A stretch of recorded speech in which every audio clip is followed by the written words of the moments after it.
Hi all welcome to குக்கு குட்டி சமையல். இன்றைக்கி நம்ம பார்க்க போகிறது என்னென்னா எல்லாருக்குமே செட் ஆகிற மாதிரி ஒரு இந்தியன் டயட் பிளான் தான். இன்றைக்கி நம்மளோட ஃபஸ்ட்டு டே டயட் பிளானில் நம்ம வீட்டில் நார்மலாக குக் பண்ணுற ஃபுட்ஸ்லேயே எப்படி நம்ம ஹெல்த்தியாக வெயிட் லாஸ் பண்ணுறதுன்னு பார்க்கலாம். ஃபர்ஸ்ட்டு நம்ம மார்னிங் முழிச்சதும் ஒரு கப் வந்து ஒரு 200 ml ஹாட் வாட்டர் குடித்து டே ஸ்டார்ட் பண்ணிக்கலாம். அப்புறம் ஒரு ஹாஃப் அன் ஹவர் வாக்கிங் போய்க்கலாம். ஒரு ஹாஃப் அன் ஹவர் இல்லைனா 45 மினிட்ஸ் நல்லா வாக்கிங் போய்க்கலாம். இல்லைனா ஜிம் போகிறவங்க ஜிம் போயிட்டு வந்து ஒரு நெல்லிக்காய் ஜூஸ் எடுத்துக்கலாம். ஃபஸ்ட்டு டே நம்மளோட டயட் பிளானில் நம்ம இப்போ நெல்லிக்காய் ஜூஸ் எடுத்துக்க போகிறோம். இந்த நெல்லிக்காய் ஜூஸ் வந்து வெயிட் லாஸ்க்கு, ஸ்கின் க்ளோயிங், ஹேர் ஃபால் இது எல்லாத்துக்குமே இது ஹெல்ப் பண்ணும். இதுக்கு ஃபஸ்ட்டு 2 நெல்லிக்காய் சின்ன சின்னதாக கட் பண்ணி எடுத்திருக்கேன். அப்புறம் ஒரு சின்ன துண்டு இஞ்சி, ஒரு 5 ட்ராப் லெமன் இதெல்லாம் சேர்த்து மிக்சியில் கொஞ்சம் தண்ணி சேர்த்து அரைச்சி எடுத்துக்கலாம். இந்த 2 நெல்லிக்காய்க்கு 150 ml வாட்டர் வந்து சேர்த்து இந்த நெல்லிக்காயோடு சேர்த்து இதை ஃபில்டர் பண்ணிக்கலாம். இப்போ இதை வீக்லி ட்வைஸ் எடுத்துக்கலாம். அந்த மாதிரி ஜூஸ் வந்து வீக்லி ட்வைஸ் எடுத்துக்கலாம். ஒருத்தருக்கு வந்து 50 ml தாராளம் போதும். அதுக்கு மேலே நம்ம எடுத்துக்க வேணாம். நம்ம இந்த மாதிரி ஃபுட்டெல்லாம் சாப்பிட்டு வெயிட் லாஸ் பண்ணுறப்போ கண்டிப்பாக வாக்கிங் போகலாம். வாக்கிங் போகிறவங்க வாக்கிங் போங்க. அப்படி இல்லைனா ஜிம் போங்க. ஜிம் போகிறவங்களா இருந்தால் ஜிம் போய்க்கலாம். இல்லைனா யோகா பண்ணலாம். ஏதாவது ஒன்று வாக்கிங், ரன்னிங் இந்த மாதிரி ஏதாவது ஒன்றாவது நம்ம கண்டிப்பாக டெய்லி ஒரு half an hour morning, half an hour evening அந்த மாதிரி நீங்கள் ட்ரை பண்ணுங்கள். அப்படின்னா கண்டிப்பாக 1 மந்தில் நம்ம வந்து 5 to 7 kg வரை இந்த மாதிரி ஃபுட்டு சாப்பிட்டு நம்ம வெயிட் லாஸ் பண்ணலாம். நம்மளோட மார்னிங் பிரேக்ஃபாஸ்ட்டுக்கு நான் இப்போ வந்து ராகி சேமியா எடுத்திருக்கேன். ராகி சேமியாவில் இடியாப்பம் செஞ்சுக்கலாம். இது வந்து பிரேக்ஃபாஸ்ட் வந்து ஒரு 5 மினிட்ஸில் சட்டுன்னு ரெடி பண்ணுற மாதிரி ரெசிபி தான். இப்போ ஒரு பாதி பாக்கெட் நான் எடுத்திருக்கேன். அதுக்கு ஒரு 2 டம்ளர் தண்ணி ஊற்றி, இது மூழ்கிற அளவுக்கு தண்ணி ஊற்றி, இதை ஒரு 3 மினிட்ஸ் மட்டும் ஊற வச்சுக்கலாம்.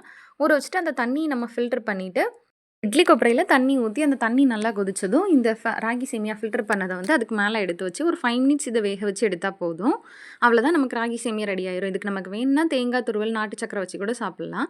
ஆனால் நமக்கு டயபெட்டிக் இருக்கிறவங்க இந்த மாதிரி வெயிட் லாஸ்க்கு ட்ரை பண்ணுறப்போ இதுக்கு நாட்டு சக்கரை எதுவுமே சேர்க்காம வெறும் தேங்காய் துருவல் மட்டும் வச்சு சாப்பிடுங்க. நமக்கு தேங்காய் துருவல் மட்டும் வச்சு சாப்பிட்றதுக்கு இது டேஸ்ட் ரொம்ப நல்லாயிருக்கும். நீங்களும் ட்ரை பண்ணி பார்த்துட்டு கமெண்ட்டில் சொல்லுங்கள். ஓகே, இந்த ராகி சேமியா வந்து நமக்கு மத்தியானம் வரை நல்லா ஃபில்லிங்காகவே இருக்கும். ஒரு 3 ஹவர்ஸ் 4 ஹவர்ஸ் வரை இது நல்லா ஃபில்லிங்காக இருக்கும். நெக்ஸ்ட்டு நான் இப்போ லஞ்சுக்கு வந்து இன்றைக்கி கேரளா மட்டை அரிசி இருக்குல்ல, அந்த கைக்குத்தல் அரிசி அதை தான் எடுத்திருக்கேன். இது வந்து ரெட் ரைஸு. இதை நைட்டே ஊற வச்சு வச்சுருக்கேன். இதை நைட்டு ஊற வச்சா தான் நல்லா வேகும். நைட்டே ஊற வச்சு மார்னிங் நம்ம எடுத்து சமைக்க எடுத்துக்கலாம். மார்னிங் இந்த அளவு நம்ம அரிசி எடுத்திருக்க அளவில் 4 மடங்கு தண்ணி வந்து நான் ஊற்றி இதை வந்து ஒரு 1 ஹவர் லோ ஃப்ளேமில் இதை குக் பண்ண போகிறோம். 1 ஹவர் லோ ஃப்ளேமில் இருந்தால் தான் இது வந்து நல்லா குக் ஆகி வரும். நெக்ஸ்ட்டு லஞ்சுக்கு குழம்பு என்ன செய்யலான்னு பார்க்கலாம். இது சொரக்காய் போட்டு செஞ்ச பருப்பு குழம்பு. இதுக்கு வந்து ஃபஸ்ட்டு ஒரு 50 கிராம் அளவுக்கு நான் வந்து பருப்பு எடுத்திருக்கேன். இந்த பருப்பை ஒரு 3 டைம் நல்லா கழுவிட்டு தண்ணி கொஞ்சமாக அது மூழ்கிற அளவுக்கு தண்ணி ஊற்றிட்டு கொஞ்சம் சின்ன வெங்காயம் குட்டியாக நறுக்குனது, ஒரு 3 பச்சை மிளகாய், கொஞ்சம் தக்காளி, ஒரு சின்ன துண்டு பெருங்காயம், அப்புறம் மஞ்சள் பொடி இதெல்லாம் சேர்த்து கொஞ்சமாக உப்பும் சேர்த்து நம்ம கட் பண்ணி வச்சுருக்கிற ஒரு சின்ன சொரக்காய் நான் அன்றைக்கி எடுத்திருக்கேன். இந்த சொரக்காவை பொடியாக நறுக்கி அதையும் போட்டுக்கலாம். ஒரு மீடியம் சைஸாக கட் பண்ணிக்கலாம் சொரக்காய். அதையும் இது கூடவே சேர்த்து ஒரு 4 விசில் வச்சு எடுத்துக்கலாம். துவரம் பருப்புன்றனால இன்றைக்கி நான் 4 விசில் வச்சு எடுத்திருக்கேன். ஓகே, இப்போ பருப்பு நல்லா குக் ஆகிடுச்சு, சாஃப்டாக குக் ஆகிடுச்சு. இப்போ இதை மசிக்கலாம் வேணாம். ஏன்னா 4 விசில் வச்சுருக்கனால பருப்பே நமக்கு நல்லாவே மசிஞ்சு வந்திருக்கு. இப்போ இதில் ஒரு கைப்பிடி அளவுக்கு தேங்காய், கொஞ்சமாக தேங்காய் போதும். தேங்காய் உங்களுக்கு டேஸ்ட்டு பிடிக்கும்னா தேங்காய் சேர்த்துக்காங்க. தேங்காயும் ஜீரகமும் மிக்சியில் அரைச்சி அதையும் இது கூட சேர்த்துருக்கேன். கொஞ்சம் புளி இதெல்லாம் சேர்த்து நல்லா கொதிக்க வச்சுட்டு இது கொதித்ததும் இது கூட தாளித்து மட்டும் சேர்த்துக்கலாம்.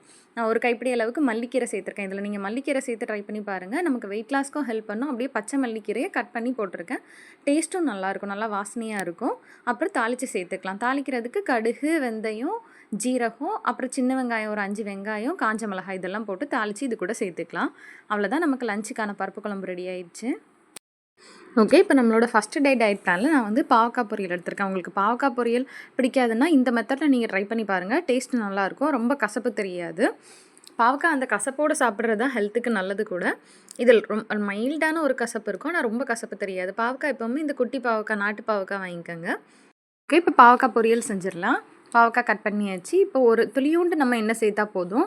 1 ஸ்பூன் எண்ணெய் சேர்த்துருக்கேன். எண்ணெய் நல்லா சூடானதோ அதில் கடுகு சேர்த்துட்டு கட் பண்ணி வச்சுருக்கிற வெங்காயம் கொஞ்சம் கட் பண்ணி வச்சுருக்கேன். அந்த வெங்காயத்தை சேர்த்துட்டு வெங்காயம் லைட்டாக கலர் சேஞ்ச் ஆனதும் பாவக்காவை இதில் சேர்த்து நம்ம மூடி போட்டு வச்சு குக் பண்ணிக்கலாம். பாவக்காவை நல்லா வதக்கிட்டு பாவக்காய் வேகிறதுக்கு ஒரு 1/4 டம்ளர் மட்டும் தண்ணி சேர்த்துட்டு லோ ஃப்ளேமில் இதை ஒரு 10 மினிட்ஸ் வந்து மூடி வச்சுருந்தாலே போதும். அவ்வளோதான், நமக்கு பாவக்காய் கொஞ்சமாக தேங்காய் மட்டும் ஒரு கைப்பிடி அளவுக்கு தேங்காய் மட்டும் இதில் துருவி சேர்த்துக்கலாம். தேங்காய் துருவி சேர்க்குறனால நமக்கு ரொம்ப கசப்பு தெரியாது. அது ஒரு டேஸ்ட்டுக்காக நான் வந்து இப்போ தேங்காய் துருவி சேர்த்துக்கிறேன் இது கூடவே. இப்போ துருவி வச்சிருக்கிற தேங்காய் துருவல், கொஞ்சம் சில்லி பவுடர், மஞ்சள் பொடி, உப்பு இதெல்லாம் சேர்த்து ஒரு 5 மினிட்ஸ் வந்து லோ ஃப்ளேமில் குக் பண்ணால் போதும். அவ்வளோதான், நமக்கு பாவக்காய் பொரியல் ரெடி ஆயிடுச்சு. இந்த பாவக்காய் பொரியல் டேஸ்ட் நல்லாயிருக்கும். உங்களுக்கு பாவக்காய் பிடிக்கலனா இந்த மாதிரி ட்ரை பண்ணி பாருங்கள், நல்லாயிருக்கும் டேஸ்ட்டு. அவ்வளோதான், நமக்கு லஞ்ச் மெனு ரெடி ஆயிடுச்சு. நம்ம வந்து லஞ்சு சாப்பிட்றப்போ ஒரு கைப்பிடி அளவுக்கு தான் சாதம் எடுக்கணும். சாதம் கம்மியாக எடுத்துட்டு காய் வந்து நிறைய வச்சுக்கிட்டு 1 கப் தயிர் இதெல்லாம் சேர்த்து நம்ம சாப்பிட்லாம். வயிறு நல்லா ஃபில்லிங்காக இருக்கும். நெக்ஸ்ட்டு நம்மளோட ஈவினிங் வந்து ஸ்நாக்ஸ் ஏதாவது சாப்பிட்றதுக்கு டெம்ப்ட் ஆகும்ல. அதனால ஒரு 5:00 நம்ம பச்சை பயிறு இந்த மாதிரி ஏதாவது சாப்பிட்டு ஃபில் பண்ணிக்கலாம். நம்ம ஈவினிங் 5:00 வந்து இந்த மாதிரி பச்சை பயிறு வேக வச்சது சாப்பிட்றதுனால, பச்சை பயிறு இல்லைனா சுண்டல் ஏதாவது நம்ம சாப்பிட்றப்போ நமக்கு நைட்டு வந்து நிறைய சாப்பிட தோணாது. நைட்டு ஒரு 7:00 நம்ம வந்து டின்னர் முடிச்சிடலாம். நைட்டு அதுக்கு மேலே டைம் எடுத்துக்க வேணாம். அப்படின்னா தான் நமக்கு வெயிட் லாஸ்க்கு அது ஹெல்ப் பண்ணும். இந்த பச்சை பயிறு, சுண்டல் இதெல்லாம் சாப்பிட்றப்போ நம்ம வேக வச்சு அப்படியே கூட சாப்பிட்லாம். இல்லைனா தாளித்து கூட, நமக்கு டேஸ்ட் பிடிக்காதுன்னா தாளித்து கூட சாப்பிட்லாம். ரொம்ப நல்லாயிருக்கும். நெக்ஸ்ட்டு நைட்டு டின்னருக்கு வந்து நான் வந்து 2 ஃபுல்கா மட்டும் எடுத்திருக்கேன். ஃபுல்கா வந்து நமக்கு ரொம்ப வெயிட் லாஸ்க்கு ஹெல்ப் பண்ணும். நம்ம ஏன்னா ஃபுல்காவில் ஆயில் எதுவுமே சேர்த்துக்க மாட்டோம். ஃபுல்காவும் அதுக்கு தொட்டுக்க வந்து மஷ்ரூம் கிரேவியும், மஷ்ரூம் பட்டாணி போட்டு செஞ்ச கிரேவி. கிரேவி வந்து மசாலா எதுவுமே சேர்த்துக்காம செய்யணும். அப்போ தான் நமக்கு அது வெயிட் லாஸ்க்கு ஹெல்ப் பண்ணும். நம்ம மற்றபடி மசாலாலாம் சேர்த்து செஞ்சோம்னா அது நமக்கு வெயிட் லாஸ்க்கு ஹெல்ப் பண்ணாது. அதனால் மசாலா எதுவுமே சேர்த்துக்காம நான் அப்படியே ப்ளெயினாக செய்கிறேன். கரம் மசாலா மட்டும் சேர்த்து. இந்த மஷ்ரூம் மசாலா செய்கிறதுக்கு வந்து 1 ஸ்பூன் நெய் சேர்த்துக்கலாம். நெய் நல்லா சூடானதும் இதில் நீளமாக கட் பண்ணி வச்சுருக்க 1 பேக்கெட் காளான் சேர்த்துக்கலாம். இந்த காளான் வந்து ஒரு 2 மினிட்ஸ் நல்லா ஃப்ரை பண்ணிட்டு ஒரு மூடி போட்டு குக் பண்ணோன்னா நல்லா தண்ணி விட்டு வந்துடும். இந்த காளானில் நல்லா தண்ணி விட்டதும் பச்சை பட்டாணி வந்து ஃப்ரெஷ் பச்சை பட்டாணி இப்போல்லாம் கிடைக்கும். அந்த ஃப்ரெஷ் பச்சை பட்டாணியே சேர்த்துருக்கேன் இது கூடவே. நம்ம கிட்ட பச்சை பட்டாணி ஃப்ரெஷ்ஷாக உள்ளது இல்லை அப்படின்னா நம்ம அதை நைட்டே ஊற வச்சு அதை வேக வச்சு கூட இது கூட தனியாக சேர்த்துக்கலாம். நான் இப்போ ஃப்ரெஷ்ஷாக பச்சை பட்டாணி இருக்கிறனால அதை இது கூட டேரெக்டாகவே சேர்த்துட்றேன்.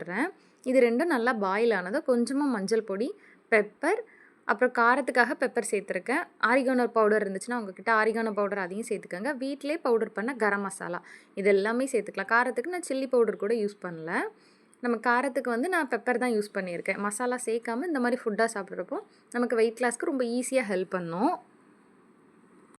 ஓகே, அவ்வளோதான். 10 மினிட்ஸில் நமக்கு மஷ்ரூம் கிரேவி ரெடி ஆயிடுச்சு. இதை சர்வ் பண்ணுறப்போ பச்சை மல்லிக்கீரையை கொஞ்சம் நிறையவே நம்ம தாராளமாக எடுத்து சேர்த்துக்கலாம். இது வெயிட் லாஸ்க்கு நல்லா ஹெல்ப் பண்ணும். அதனால் மல்லிக்கீரை நம்ம எல்லா ஃபுட்லேயுமே நிறைய சேர்த்துக்கலாம். நல்லா ஃப்ளேவரும் நல்லாயிருக்கும், டேஸ்ட்டும் நல்லாயிருக்கும்.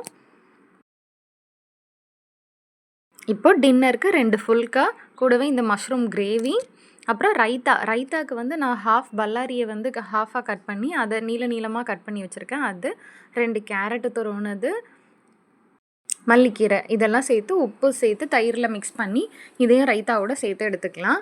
இது வந்து நம்ம நல்லா ஃபில்லிங்காக இருக்கும். ஆனால் நைட்டு சாப்பாடு நம்ம 7:30க்குள்ளே சாப்பிட்றணும். அதுக்கு மேலே சாப்பிடக்கூடாது.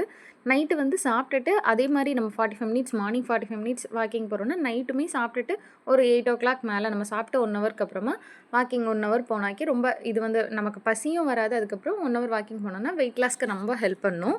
இந்த மாதிரி நீங்களும் வெயிட் லாஸ் ரெசிபீஸ்லாம் ட்ரை பண்ணி பாருங்கள். இந்த மாதிரியான வெயிட் லாஸ் ரெசிபீஸ் உங்களுக்கு கண்டினியூவாக வேணும்னா நம்ம சேனலில் தொடர்ந்து கண்டினியூ பண்ணி பாருங்கள். ஓகே, உங்களுக்கு சேனல் பிடிச்சிருந்ததுன்னா சப்ஸ்கிரைப் பண்ண மறக்காதீங்க. Thank you all.